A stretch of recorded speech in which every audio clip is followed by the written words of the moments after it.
Yeah, best of luck to you on that one. Talking about money, because that's an awful lot of money to win, isn't it? £104,000. Our big question this morning is about pensions. Should we be saving for pensions when we're young, or should we be enjoying more playtime? Yes, because the EastEnders star Ross Kemp is urging people to pay attention to their pensions. It's a new campaign, as research shows nearly a fifth of people prioritise getting fit and healthy over saving for later life. It's a scary picture of Ross Kemp outside Walford East Station, isn't it, from back in the day? Dearie me. Put the fear of God into you. But should the youth be prioritising the present, or should they be ceding current enjoyment to focus on being financially safe for their middle ages? Oh, I feel like we're in a crossover episode. Ross Kemp and financial expert.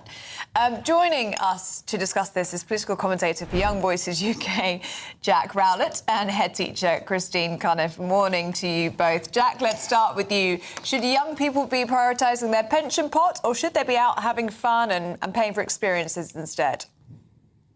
Well, I think we need to remember the context in which we're having this debate. Over the last few decades, the British dream, if you like, has been picked away. The idea that if you work hard, get a good education, save money, that you can buy a house, have kids, go on holiday once a year. That reality just isn't really there for young people today anymore.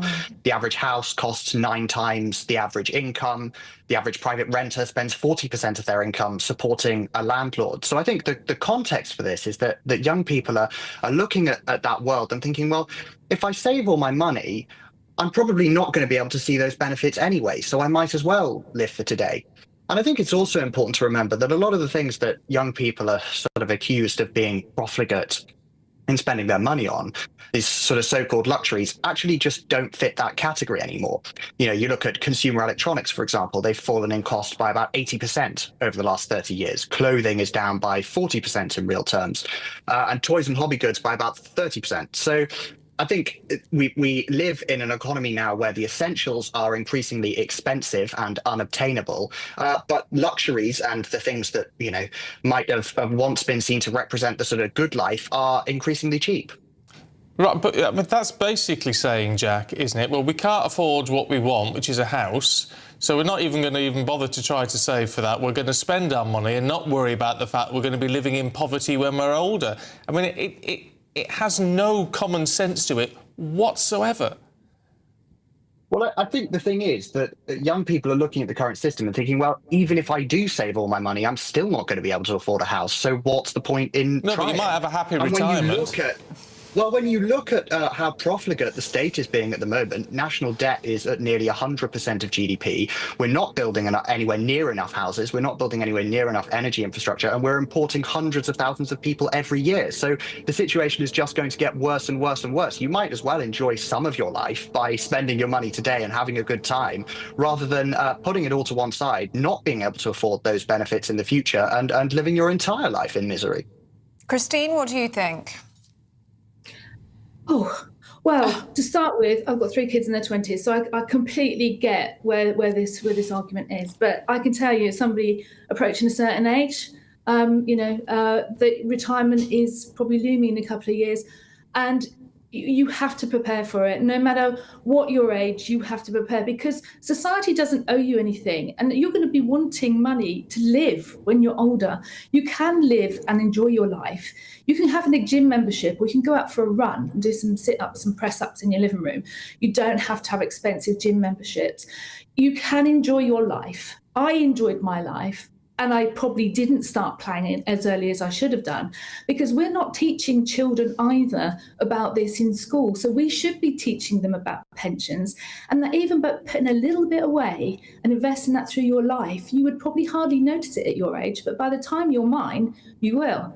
And you won't be relying on anybody else to have a happy retirement.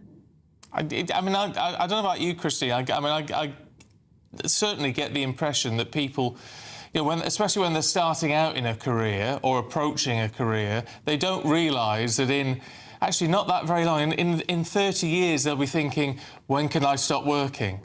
I'm looking forward to stopping now, and they're just not going to be able to. Yeah, and the thing is, I often say to my parents, enjoy your children's childhood, because you blink and they grow up. Now, I can tell you as an adult, my adult life, I blinked and I grew up to nearly retirement age. It goes by so quickly. When you're young, you don't realise that, but it does. And you have to plan ahead and think what it's going to be like for you. Because if you're used to having these luxuries, if you're used to having and enjoying this life, what have you got to look forward to in your old age? And we as a population will be living, you will be living to 100 plus in the future. And we have to be able to support our people for the future. Where's that money going to come from? You have to contribute. Jack?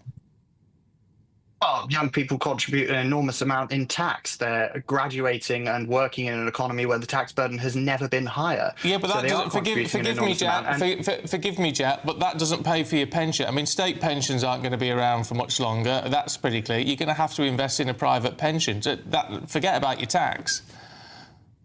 Well, I think the reality is that today's young people are going to be working for much longer than previous generations, and that's as a result of fiscal decisions that are being made by the government now.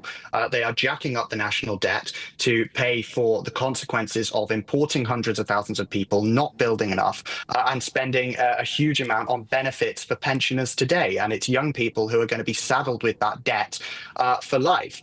I think, look, I get the idea that you have to plan for the future. It's something that I do, but I think we do have to have some sympathy with all of these young people who are spending money today because they just want to enjoy some of their life. They're looking at It's not just about. It's not about having sympathy. We can all sympathise, but I have to say, from someone who is now in their 50s and looking back at what I did when I was your age and younger. We went out, we had a good time, we spent money, but not on the extravagant things which young people seem to be spending now, these fancy holidays all the time, the posh nights out, they seem to spend money in a way which we never did. And Stephen, in the reality is that those things are much cheaper. As well. Sorry, Jack, you respond first to that, go on.